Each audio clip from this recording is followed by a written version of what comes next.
Hey, folks, coming up on Roland Unfiltered for Wednesday, December 5th, 2018, broadcasting live from the Porter Center for Media Studies in St. Petersburg, Florida. George Herbert Walker Bush, the 44th President of the United States, is on his way back home to Texas after a moving ceremony at the Washington National Cathedral, attended by all former living presidents. We'll talk to the president of Hampton University, where Bush spoke in 1991. Meanwhile, the Republicans are doing their best to undermine the results of the November elections in Michigan, Florida, Wisconsin, and North Carolina. We'll talk to people on the ground in Wisconsin and North Carolina about the devious plans of the Republican Party. The value of a home in a black neighborhood is worth nearly $50,000 less than the same home in a white neighborhood. There are severe consequences of this so-called segregation tax on those black neighborhoods. Dr. Andre Perry is here to break it down. Also, another crazy-ass white woman in hot water for calling a student a bad name. Yeah, some say prick, but we know exactly what it means. We have the recording. I don't know what's wrong with them. And the New York Times published an opinion column with the headline, "Why We Miss the Wasps," in relation to President George H.W. Bush. No, we don't. And trust me, you don't want to miss me taking the writer to school when it comes to this particular issue. Folks, it's time to bring the funk. I'm Roland Martin Unfiltered. Let's go.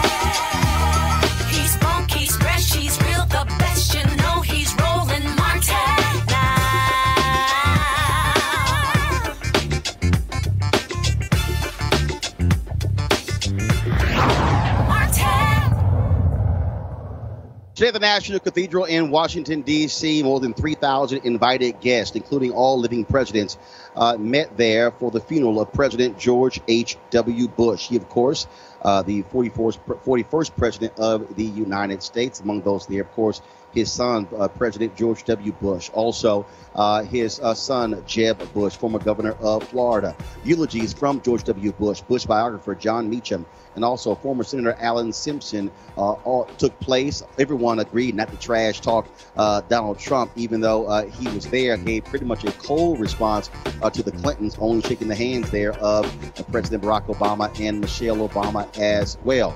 The contrast throughout the entire funeral was obvious in terms of when Bush was president compared to what we are seeing today. And so all across, of course, here's a video there. All the former living presidents there. Also, of course, you had the vice presidents, Dan Quayle, who served under President Bush. You had Joe Biden, who was there, in addition to Al Gore. All of those vice presidents were there, as it was a packed church. George W. Bush talked about the final words from his father, where he got emotional. You see right there where he was tearing up. Laughing about, of course, some of that eulogy, but also tearing up because the final words of his father was, "I love you." And so today, of course, was a national day of mourning for President George H.W. Bush, a national day. Donald Trump called for that. The body of President George H.W. Bush is flying back to Texas, where there will be a funeral tomorrow at the Episcopal Church St. Martin's in Houston at 11 a.m. Central. Then there's going to be a burial, a private burial at Texas A&M University, where the Bush Library is located, and he will be buried next to his wife, Barbara Bush, former First Lady, who died 8 months ago. Of course, we've had several African Americans on the show on Monday and Tuesday talking about the legacy of President George H.W. Bush. Joining us right now is Dr. William Harvey. He, of course, is the president of Hampton University, where George W. Bush spoke. George H.W. Bush spoke there at one of their commencements in 1991, of course, while he was still president. How you doing, Dr. Harvey? Roland, I'm fine. How are you? I am doing great. So first and foremost, your thoughts and reflections on President George H.W. Bush. Him and his family were huge supporters of the United Negro College Fund, of course, supporting HBCUs. What do you recall about his visit, giving the commencement speech there at Hampton University in 1991? Well, let me just tell you that I thought that President George Herbert Walker Bush was an outstanding individual. He was a man that, from my point of view, helped HBCUs more than anybody that I know of in my 41 years. He helped us in so many different ways. For an example, he came and spoke here at Hampton in 1991. And it was a wonderful visit. The amount of money to HBCUs went up from 89 to 1990, over $118 million. He encouraged consortium agreements among HBCUs and research institutions out in the Midwest to try to get HBCUs to do more research. He encouraged and directed that more money be spent on science and STEM fields. So he was just a terrific fellow that supported all of his life black colleges. When he was a student, undergraduate at Yale, he founded, not just being active, but he actually founded the UNCF there. He was always very supportive of HBCUs right up until the time that he passed. I can even say to you, after he left office, during my 25th anniversary here at Hampton, and this is my 41st year now, the MC came to the mic and said that they had a surprise. There was a video tribute to me from him. I knew nothing about it, and I was just as surprised as everybody else. He said some awfully kind things about me, but he was also very humorous, because at the very end, he said to the trustees who were present, Dr. Harvey has worked tirelessly for Hampton and the nation, and said he's due a sabbatical. Why don't you give it to him? Well, that got a big laugh, and then the next day, the trustees did give my wife and me a sabbatical for 9 months down the Hilton Head. What I'm saying is that he was very supportive. I can give you a lot of examples. Let me give you another. During his tenure as president, the then Solicitor General filed a friend of the court brief with supporting the state of Mississippi against the black colleges there. When I found out about that, because I was on the president's advisory board of HBCUs, I sent a note to the chief of staff saying that I'd like to see the president, and he agreed. And I asked the two other presidents to go with me, including Jim Cheek at Howard, and he allowed us to come in to see him. So I said to him that, Mr. President, I know of your support for black colleges, and I was a little surprised that your administration has filed a friend of the court brief for the state of Mississippi. And he says, well, Bill, I don't think that that's true. And he said, in anticipation of your visit, I asked John Sununu, who was there as his chief of staff, and he says, John, is that right? So Mr. Sununu gave him a piece of paper that he let me see where he said that wasn't correct. So he looked at me and said, Bill, I just don't think that that's true. I said, Mr. President, with all due respect, it is true. Well, he got a little upset, and he said, Boynton, he was talking to C. Boynton Gray at the time. He said, find out what the story is and get back to me. And he said, Bill, can you come back at 2 o'clock today? I said, of course, Mr. President. So I went back, and I was ushered into the Oval Office, and when I walked in, he was laughing. He said, Bill, I should have known you knew what you were talking about. He said, but that's being corrected as we speak. We will withdraw that friend of the court brief on the side of the state of Mississippi. These are just two of the several things that I could talk about that shows that he supported HBCUs. Well, we certainly appreciate having you on the show to offer that perspective. And here's the deal: I've had I'm looking at some of our comments here on Facebook and Periscope and YouTube, and people are commenting right now. And let me be clear: I had one guy, I guess, Ron Ortiz, said, "Who cares about this guy?" The reality is, this is a former president of the United States. Our job is to cover those things that are good, those things that are bad, those things that are indifferent. That's exactly what we do as well. And so it's important for us as a show that speaks to African Americans that talks about George H.W. Bush's legacy as it relates to African Americans, whether it's we had Louis Sullivan on the show, Armstrong Williams on the show, Fred McClure yesterday. But also we've talked about the Willie Horton ad. We've talked about, of course, some other issues as well. And so our job is to cover all those perspectives. And that's why we have you, Dr. Harvey, to give that the personal recollection. And again, I had not heard that story you just told about his DOJ taking the position in the Mississippi case. And by you mentioning it to him, he then by rescinding that. And so, again, that's also an important part of history that also needs to be told. Well, Roland, may I say something to your guest that said, who cares about him? I want you to know that I and hundreds of thousands of other people, because he supported historically black colleges and universities.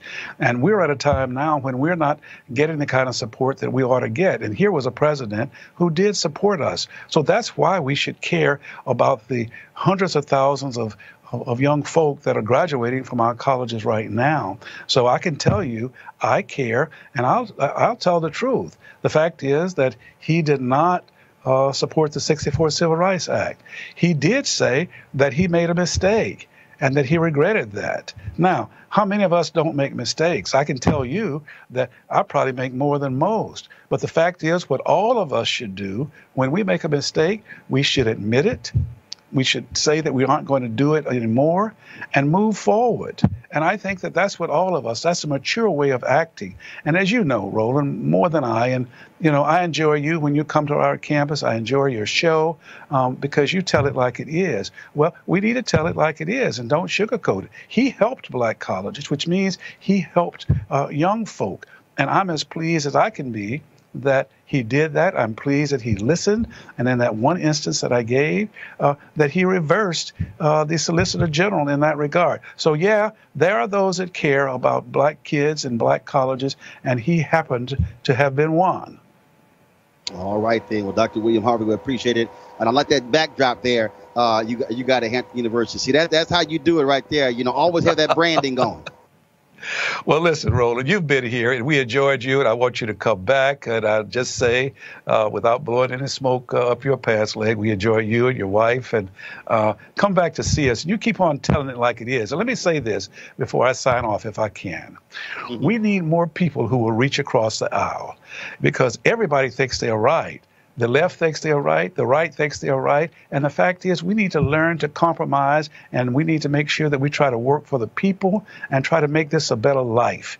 And as long as we can do that, then I think that that's what all of us should try to do. And that's certainly what I'm going to try to do, and that's what I preach and teach to the young folk here in Hampton.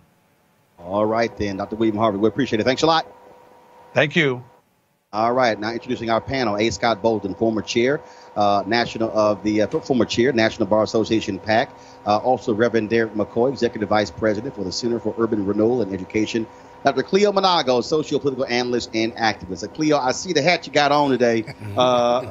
First I said, who the hell is on my show with a Make America Great Again hat?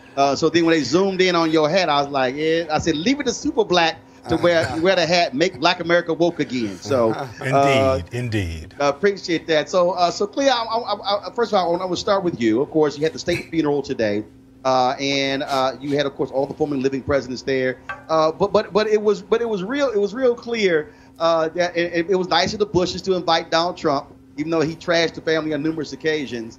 But it really was listening to the eulogies, listening to the folks. The kind of contrast that was there between the 41st and the guy who's there now. Well, it must have been amazing. It must have been a very nuanced experience. And it should be, frankly, when we're talking about President Bush, because he was nuanced. I mean, we just heard all this praise about how wonderful he was. And I remember Willie Horton, and I remember Keith Jackson, and I remember Clarence Thomas. But I was a tyke at the time. You know, I was a young child. And maybe my memory... Yeah, okay. And maybe my memory just doesn't grasp all of the wonderfulness that he embodied. But it's interesting that he supports the HBCUs. I didn't know that as well as I've been hearing it for the past few days. But also some of the HBCUs really make sure that they do what they can do to get funding. And sometimes what they do to get funding is not necessarily fully affirming of black people on a cultural basis. Reverend McCoy. Quite honestly, when I looked at the eulogy, I thought it was a tremendous thing. I looked at his son, who gave the eulogy to a man who was his dad, and then looked at the legacy of then his brother and the other people that were around him in the family. My take was I get the HBCU side. I think Dr. Harvey did a tremendous job helping us understand some of that history. We all know there's probably tethered history throughout in terms of his life and what he did. But if we don't look at this like it is, meaning this is a man's funeral who has gone through his entire life, what can we learn from his experiences? I think the former president, George Bush, who then eulogized his dad, told us a lot. He told us about a young man who looked at his dad as a mentor, who looked at his dad as a father who was there consistently, who had a wife who he really cherished and honored. There was a lot of lessons learned. And I looked at it, too. I said, you know what? Wouldn't it be great if young black men and women could look at that and say, man, that's something to look to as a model that we could look at in our own family lives, just in terms of, you know, you can't look at everything that they did, but you can look at it and say, man, what a unit that he did and what a unit that he was and how he taught his family. And so I looked at it, I just took it as a lesson as a dad myself and said, wow, that's quite a legacy he's leaving. Yeah. Scott Bolden. Roland, he was an incredible human being vis-a-vis public service. And despite our disagreement with a number of his policies, the reality is the most powerful part of this funeral was how we compared George W. Bush or George Herbert Washington Bush to our current president. You didn't have to trash Trump at this funeral in order to understand the dichotomy and the comparative that all of us were seeing and feeling. Whether you like Bush or not, when he led on the international stage, he was an expert. On the domestic stage, he had his challenges. But the reality is that with Trump on the front row, speaking to the Obamas, which I was concerned whether they would respond one way or the other, and not speaking to the Clintons on the far end and where each of them were placed. I got to tell you, the organizers had some challenges, but Donald Trump drives that negative narrative, and it was just, in my opinion, out of place for him to be there, because he represents so much that's different and the opposite than what George Bush, the deceased former president, represented to all of us. That's human decency, whether you agreed with all of his politics or not. Well, again, the Bush family chose to invite him there. Yep, I know. I got you. I got you. About being decent. He's the president. Right. So, yeah, absolutely. And look, the current president can learn something from him, perhaps. He ain't interested. And something from that thing. Yeah, but it was odd for him to be there because he had attacked every other president. Absolutely, but you got to give him an opportunity to learn. The most operative word there, but look, it was odd because he had attacked every other president in the front row, not just politically or policy-wise, but personal attacks. Well, has no place for it. Here's the deal. Bottom line's there. You hope he learns something through osmosis. I doubt it. Osmosis. The Bush family will put the Bush family will put their patriarch to rest tomorrow. Again, Texas A&M University at 6 p.m. And so the National Day of Mourning, of course, ends tonight. Let's go to our next story, folks. The Republican Party, not just Donald Trump, is just plain trying and succeeding in ignoring election results and the will of the people. First, with voter suppression, then rejecting registrations as well as ballots. And if they lose, trying to reverse the outcome of elections with legislation. Case in point right now, what is happening in Florida, delaying the implementation of Prop 4. Of course, that was the law that was passed that gave the voting rights to the formerly incarcerated 1.4 million people, Desmond Meade, and he, of course, fought for that for 10 years, and now they're trying to delay it. In Michigan, Republicans who control the legislature are poised to give themselves the authority to stand up for the GOP, really backing laws if they think the incoming Democratic governor and attorney general are not adequately defending the state's interests. In North Carolina, trying to rush certification of an election before their election fraud is fully exposed. In Wisconsin, where last night the legislature, cut the power of the incoming Democratic governor and attorney general. Talk about absolutely crazy. Joining us right now is Wisconsin State Democratic Senator Lena Taylor, one of two black senators in Wisconsin. Senator Taylor, glad to have you back. First of all, on Roland Martin Unfiltered, we talked to you, of course, when I had News One Now and 1. And talk about just absolutely crazy what is happening there. You were up all night watching the will of the voters being grossly overturned by Republicans in Wisconsin. Exactly. Roland, first of all, thank you for having me. It's such a pleasure to be with you again. It's always good. I love watching you. I love hearing you. I love seeing you on Facebook. But yes, what happened yesterday was just completely an assault on democracy. It was a power grab, as many people will say, but they were democracy gangsters. That's what they were. And they literally tried to silence the people. They did, very candidly, strip the governor, strip the attorney general of powers and give it to the legislature. And it really is a separation of powers issue from my perspective. And it is also blatant retaliation for the southeastern portion of Wisconsin that said, we've had enough is enough, and we need a new direction. Well, and not only that, again, Republicans in North Carolina did this, and I kept telling people, national media, pay attention, other states are watching, and that's exactly what is happening in Wisconsin, because they are angry that they lost at the ballot box. Exactly. As well as it's my understanding that they're trying to do the same thing in Michigan. One of my sorors, I'm in an AKA, texted me yesterday and told me to connect with one of her classmates from law school who is in North Carolina, and said that they had this experience. So it was truly my intention to do that. But I was on the floor then, so I'm going to still follow up to figure out what can I do as we go forward, because this battle is not over.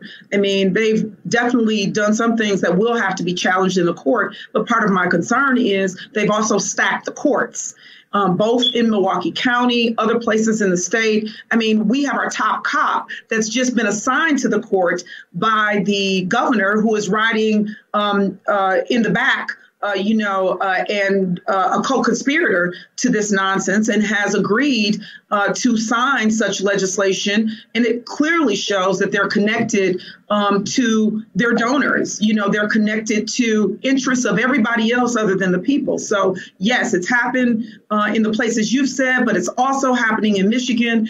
And we need to make that connection. I wish I had paid attention to that. I think I didn't realize that we were going to, take back the gubernatorial seat. I'm glad that we did. I didn't realize that we were going to take back the AG seat, but I'm glad that we did. And because people came out and early voted, they want to silence people's ability to early vote. And in particular, they want to make it where they've shrunk, where we can only early vote for 2 weeks.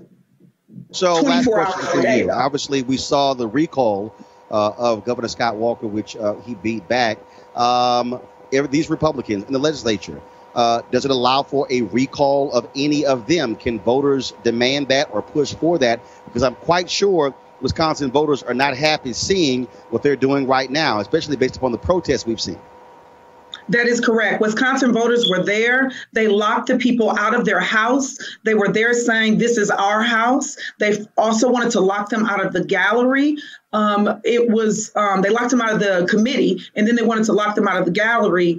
Yesterday, we had a pushback on that, and we got it the way that we so that people could be there. So I do believe that people want to push back. A recall is possible of individuals who have at least been in office 1 year after their election, and people should pay attention. This is Robin Vos, the Speaker in the Assembly, and the Majority Leader, Scott Fitzgerald, trying to flex and to suggest that they are going to govern, and trying to push back on Evers to say that he does not have the strength and he is not going to be a good governor, and trying to handcuff him so that he cannot do the work that he ran on and that the people said that they wanted, and the reforms that they said they wanted. So I believe that the people will continue this process. They were there outside the door. People were there till one guy was there till we finished. There were 2 individuals in the gallery there till we finished. There were people in the hall. So I do believe, yes, Roland.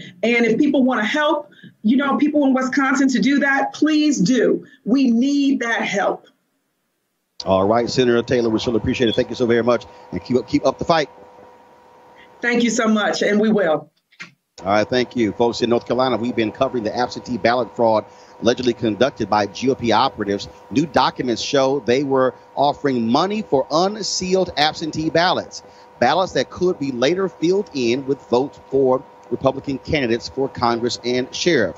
The man at the center of the alleged election fraud is Leslie McCrae Dowles, and he may have been doing this for years. The Charlotte Observer newspaper, in an editorial, called for a new election.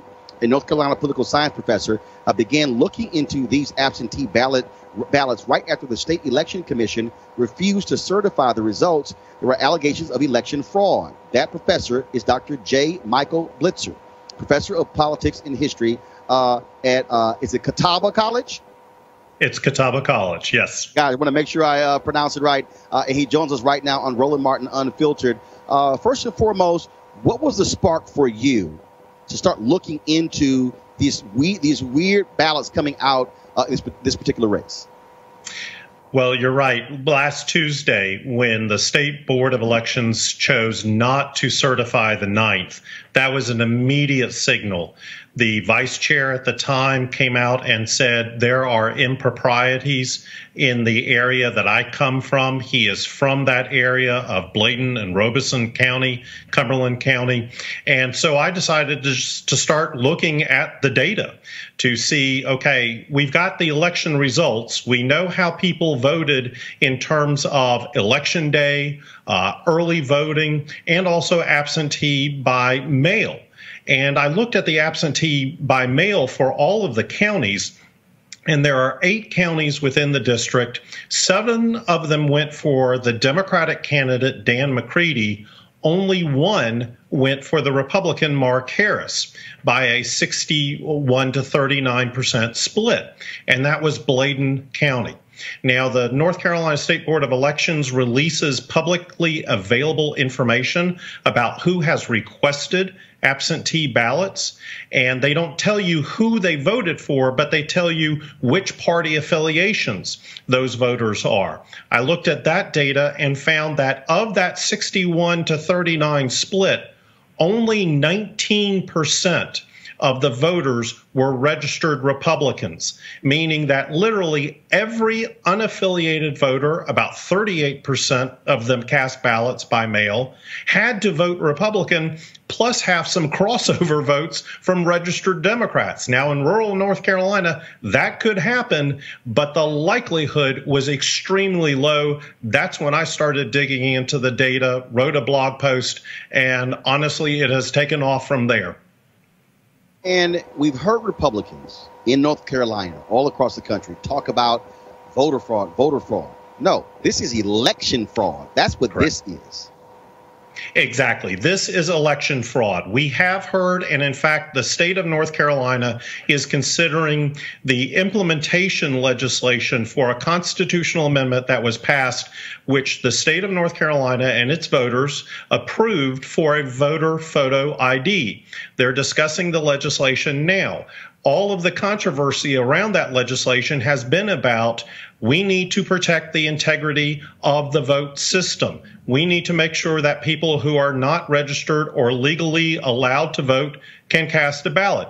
That is one side of it. But this is election fraud. This is taking someone's legal ballot and vote and manipulating it. That is something that is on the other side of the issue, and I think has really come to the forefront. Yes, voter fraud is very rare. It is minuscule in terms of the issues, but to have this kind of systemic and what appears to be long-term election fraud process going on in these counties is something to be concerned about.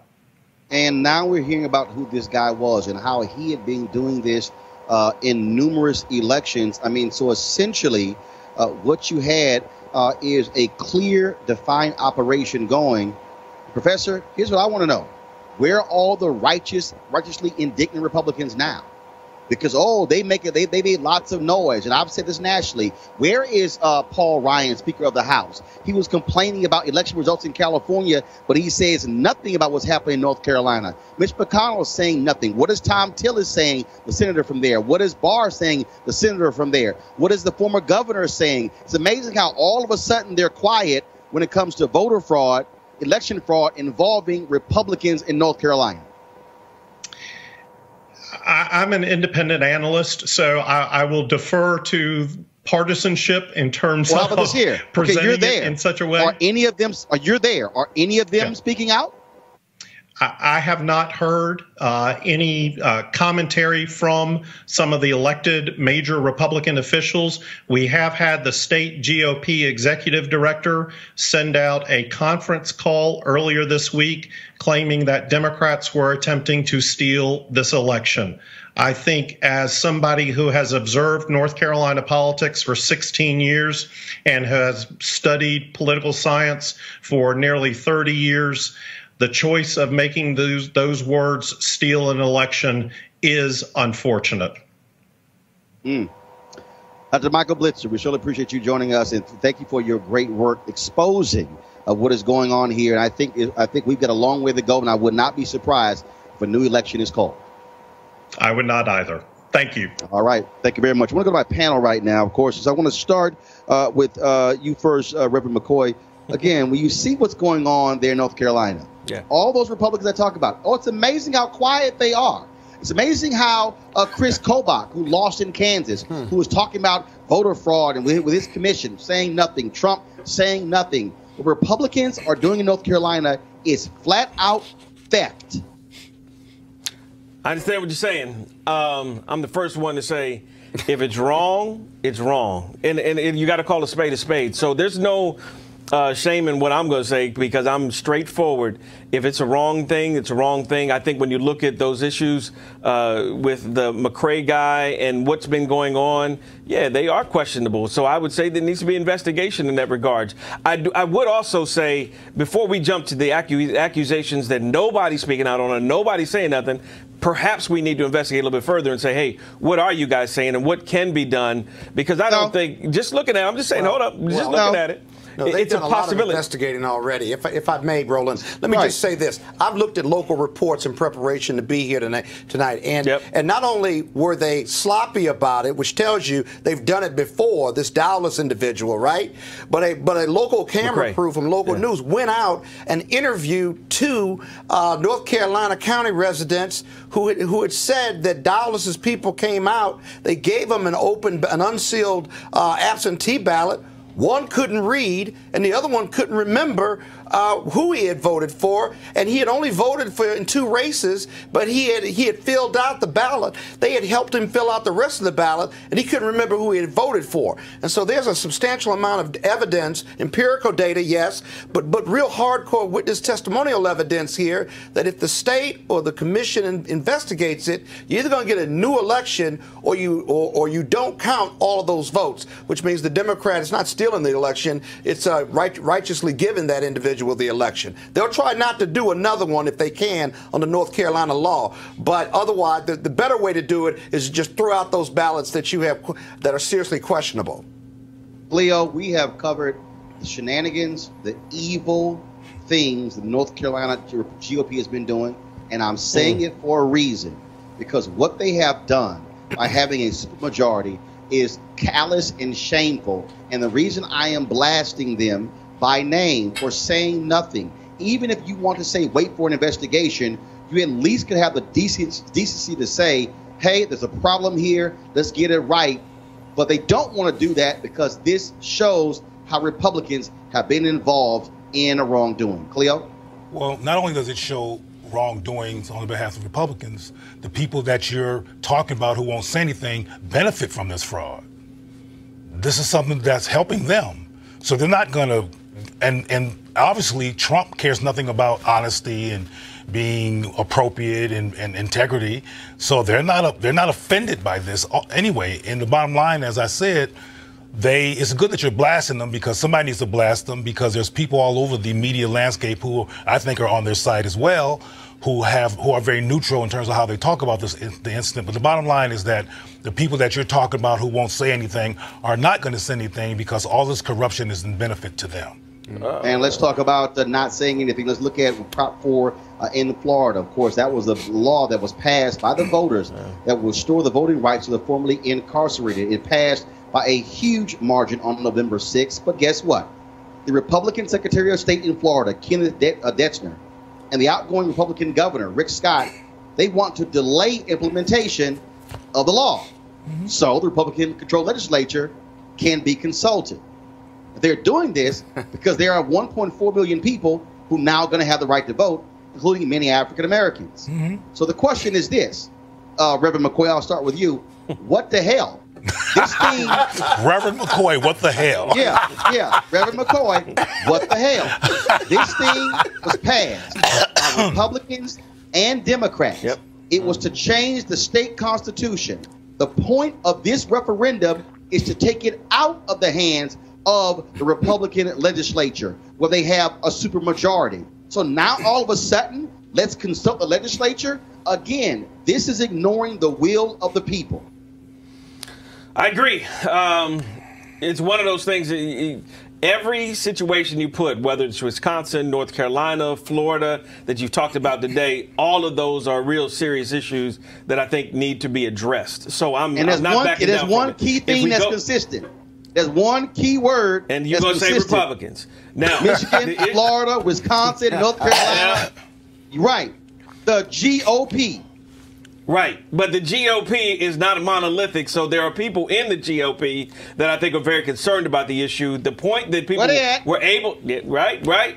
You got to work on it. They're not in the Florida legislature where they're trying to legalize voter suppression. Well, they helped pass the bill. I mean, and they actually helped understand that people that were incarcerated now have their rights restored to be able to put it in there. What are you consulting the Republican state Senate for in Florida? What do they have to consult about? Whether there's 1.4 million, we're going to let them vote or not? Or can we do something before the Democrats take over? This is legalized voter suppression by the Republicans. It makes no sense. And I'm going to tell you, Roland, in North Carolina, 2 district attorneys in Baden County and the neighboring county, right, are both investigating this. And if they make an arrest, I think it'll send a message, not just not in North Carolina, but elsewhere, that whether you're Democrat or Republican, that district attorneys are certainly going to be investigating and prosecuting real voter suppression here. Well, we got to have integrity in our judicial system as well as our election system. And when those guys investigate, and if our election system is wrong and if it's fraudulent, it needs to be eliminated. And we need but see what let them do it. What concerns me? Okay. Everybody stop. All right, everybody. You mean everybody? Everybody. Oh, he's from Texas. He's from Texas. Everybody stop. Fake it like it's from D.C. But I do want to say something about this, though. Cleo, you're going to say something, but here's the thing. 10 years. 10 years, Desmond Meade worked to get this on the ballot. Yep. I'm in Florida right now, in St. Petersburg, Florida. For 10 years. Yep. It passed. It needed to get 60% of the votes in the state. Not a majority, 60%. It exceeded 65%. The point of changing the state constitution is to take it out of the hands of the legislature. So, Cleo, I'm just confused. What the hell is there to consult the Republican legislature for? No, the voters have decided. Well, at the risk of being extremely redundant in terms of what I say on the show all the time, there you go again, being logical and breaking things down based on material facts. But these resistant people don't care nothing about all of that. They don't care. And getting back to, well, I want to just say to you, Reverend, that a perpetual disingenuousness that I keep seeing is for black Republicans saying, well, I disagree. But it's like nothing but lip service. Well, you said that you disagree with the corruption. You disagree with the... I don't want to see corruption. Do you? Well, you said you just, a moment ago, you just said you disagree with something.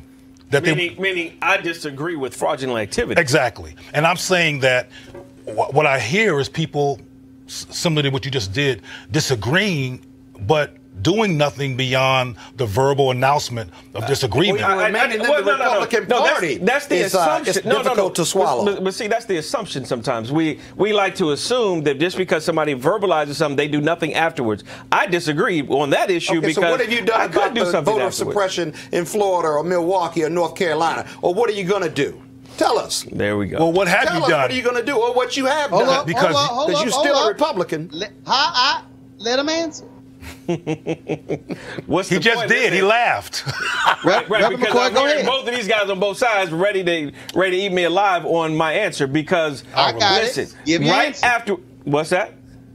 Go ahead, give your answer. No, I'm just saying right afterwards, it's very simple to take an action forward, even from tonight, and say, you know what? Let me call a couple people. Let me try to begin to reach out. Let me begin to do some stuff that may help to push this along because I disagree with some of the activity. Now, on some of the points, there's some back end stuff that is being worked to make sure that some of these things do not happen. So, hold on. I'm sorry. What we talking about? I'm not. No. I don't speak in general. When you said on the back end, that's some stuff working on so the stuff don't happen. Yeah. What stuff?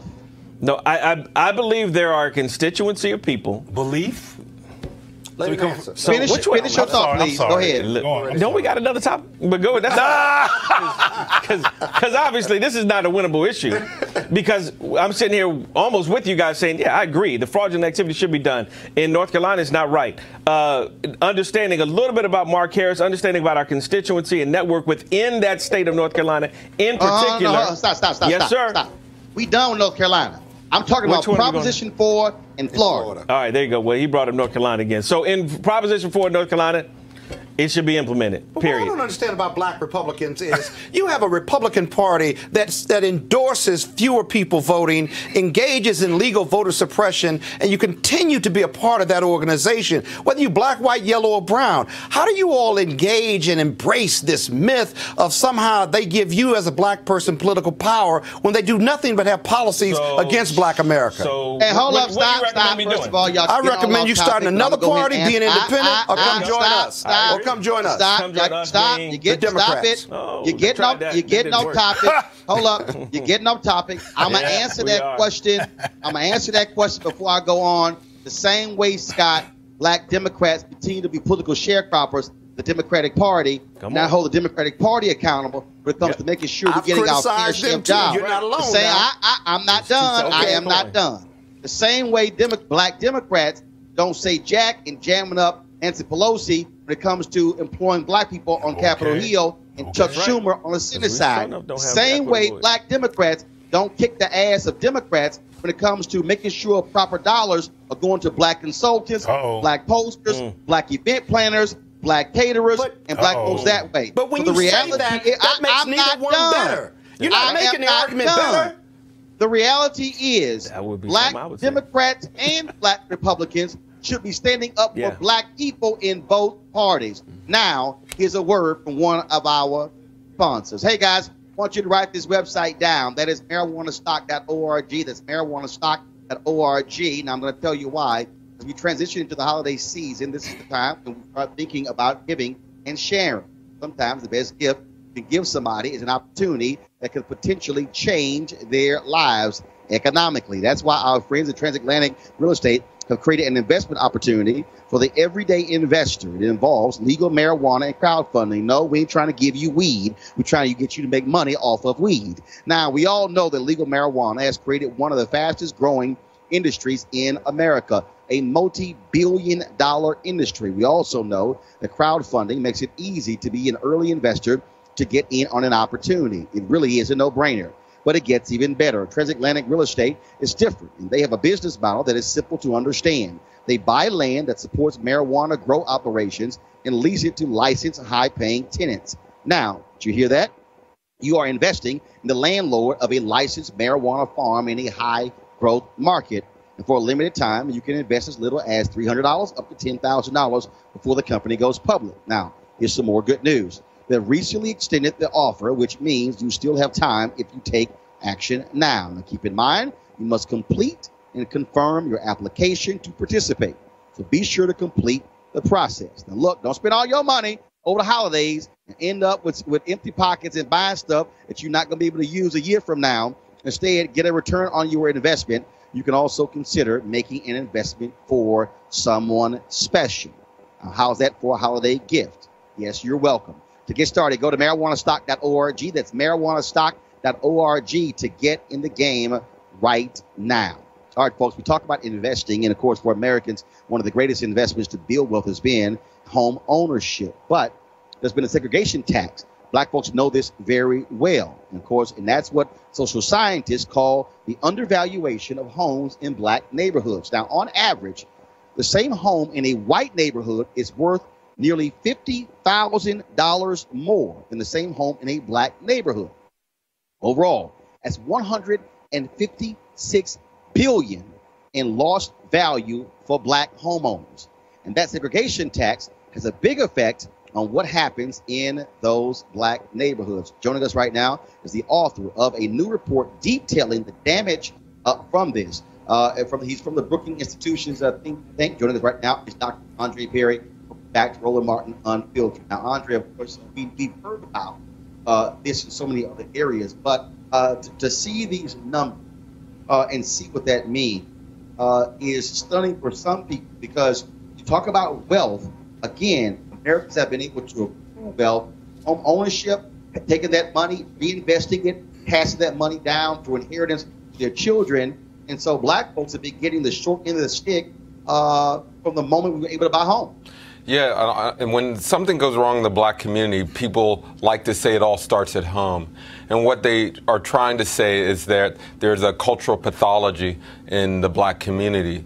But the reality is that it does all start at home, but it's about the devaluation of black property. That $156 billion should be going into schools and other municipal services. It could pay for tuition. It would actually pay for more than 8 million college degrees at the public rate. It would fund more than 4 million businesses, given the rate that most black businesses start.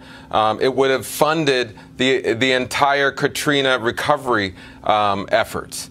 $156 billion changes lives. It's the money that's necessary to uplift our communities and individuals.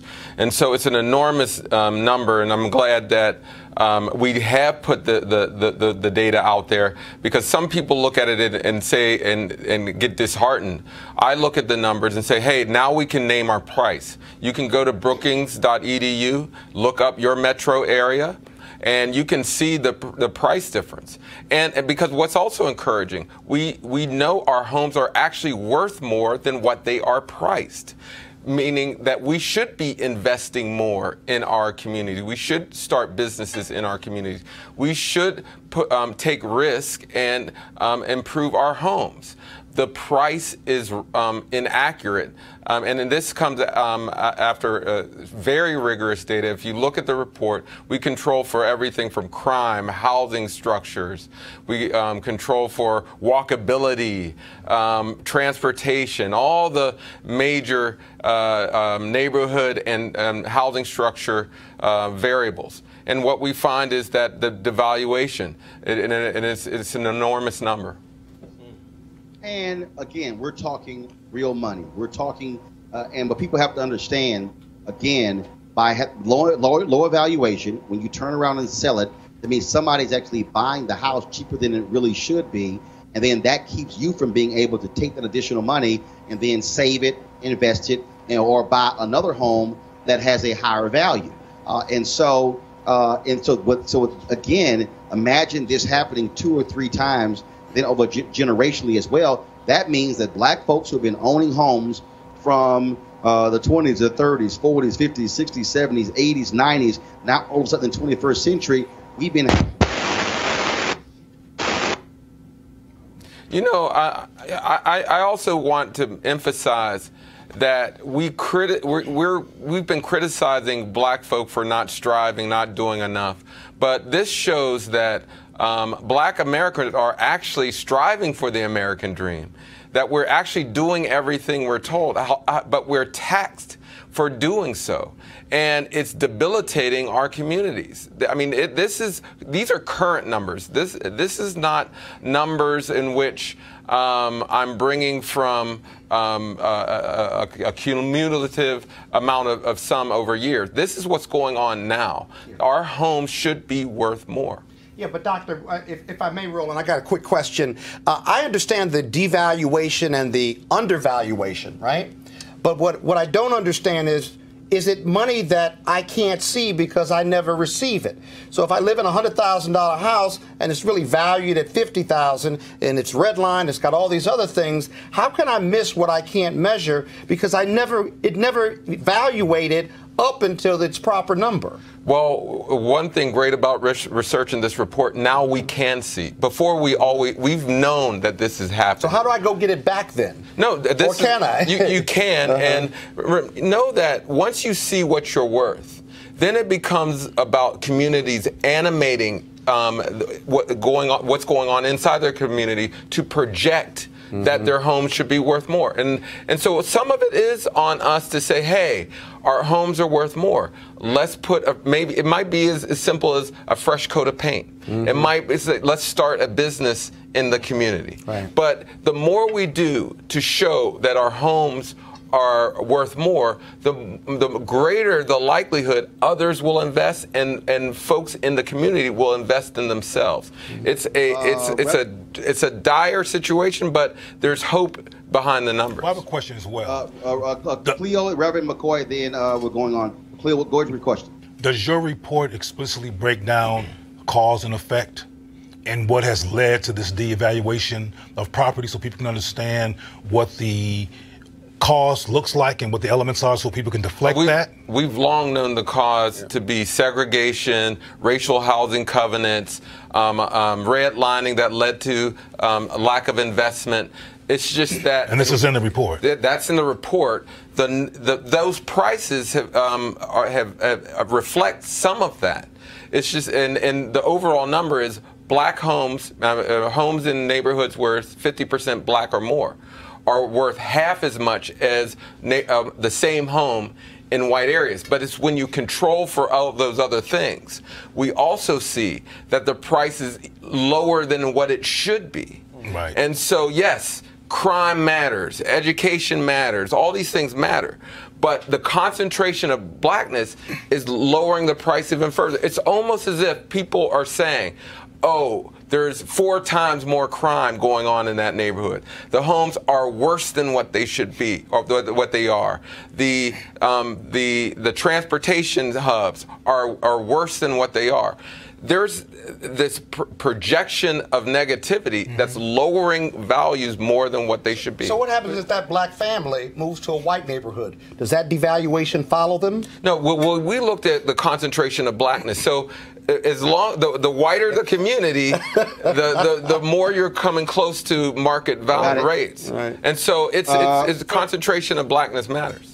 Reverend McCoy, final question. Yeah, from a quick one. From a policy standpoint, what can we do to improve that? Because I was participating in a town hall not too long ago in Chicago, and some of the representatives there didn't even understand it, because we looked at the valuation of property there and in the west side and what it was right around the corner, and it was very different. You know, a lot of the regulations that that occurred under the Obama administration have been eroded, and they were not perfect. What is clear, we do need race-based regulations. And some have argued we deserve reparations based on these numbers. Yeah. However, it is clear that there needs to be race-based policies that address the housing market, the real estate agents, appraisals, which are some of the most loose standards, and you get a variability there, and lending. All those things are have so much subjectivity in it that it negatively impacts black folk all across the board. All the time. All right. Yep. Doc, we certainly appreciate it, man. Thank you so very much. We'll definitely have you back on the show. You're welcome. All right, then. Okay, folks. Now, I got to now look, y'all know, I'm really trying not to have to sit here and keep calling out these crazy white folks in media. But they keep getting on my damn nerves. All right, so check this out. The New York Times columnist, opinion columnist, Ross Douthat. That's how it's pronounced, Jay? That's his name? Whatever. His name is Ross, okay? He's a conservative. Y'all, he wrote this column called Why We Miss the Wasps. Okay, now it was dealing with the death of President George H.W. Bush. Now here is an excerpt from his column. The nostalgia flowing since the passing of George H.W. Bush has many wellsprings. Admiration for the World War II generation and its dying breed of warrior politicians. The usual belated media affection for moderate Republicans. The contrast between the elder Bush's foreign policy successes and the failures of his son, and the contrast between any honorable politician and the current occupant of the Oval Office. But two of the more critical talkers takes on Bush nostalgia got closer to the heart of what was being mourned in distant hindsight with his death. Writing in The Atlantic, Peter Beinart described the elder Bush as the last president deemed legitimate by both of our country's warring tribes before the age of presidential sex scandals, plurality winning and popular vote losing chief executives, and white resentment of the first black president. Also in The Atlantic, Franklin Foer described the subtext of Bush nostalgia as a fondness for a bygone institution known as the establishment, heartened in the cold of New England boarding schools, acculturated by the late-night rituals of Skull and Bones, sent off to the world with a sense of noblesse oblige. For more than a century, this establishment resided at the top of the American caste system. Now it is gone, and apparently people wish it weren't. Now, I think you can usefully combine these takes and describe Bush nostalgia as a longing for something America used to have and doesn't really anymore. A ruling class that was widely, not universally, but more widely than today, deemed legitimate, and that inspired various kinds of trust, intergenerational, institutional, conspicuously absent in our society today. Put simply, Americans miss Bush because we miss the WASPs, because we feel at some level that they're more meritocratic and diverse and secular successors. Ooh, I love this. Rule us neither as wisely nor as well. Let me unpack that. So what essentially he is trying to lay out is that you had white Anglo-Saxon Protestants like President George H.W. Bush, who ruled in a different way than those who followed him, including his son, including Bill Clinton, including Barack Obama, including Donald Trump.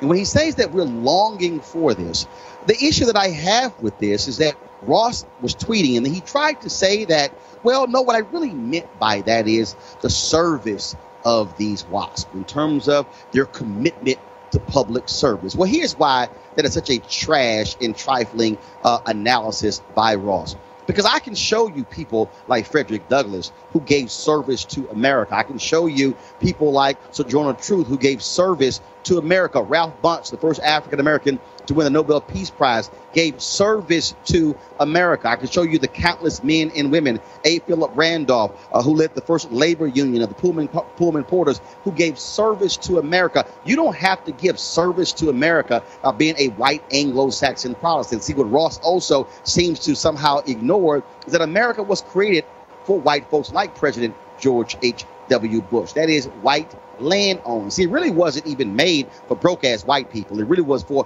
white landowners. Those were the people who were supposed to also vote in this country. And see, America likes those type of people because America was built on the basis of white supremacy. And so essentially what Ross is saying is that we long for the days of white supremacy, long for the days of when you have individuals who were educated in boarding schools and then, of course, educated at the elite institutions of Yale and Harvard and Columbia and Princeton, all the Ivy League schools. And I dare say, no, Ross, there are many other Americans who have given their lives of service to this country who didn't go to Yale but who went to Howard, who didn't go to Princeton but who went to Spelman, who didn't go to the boarding schools, who went to public schools, individuals who understand also what it means to be American. So no, Ross, we don't long for the days of WASP running America. We actually long for the days of when individuals who live in real America, America who's actually had to deal with something, folks who didn't get hooked up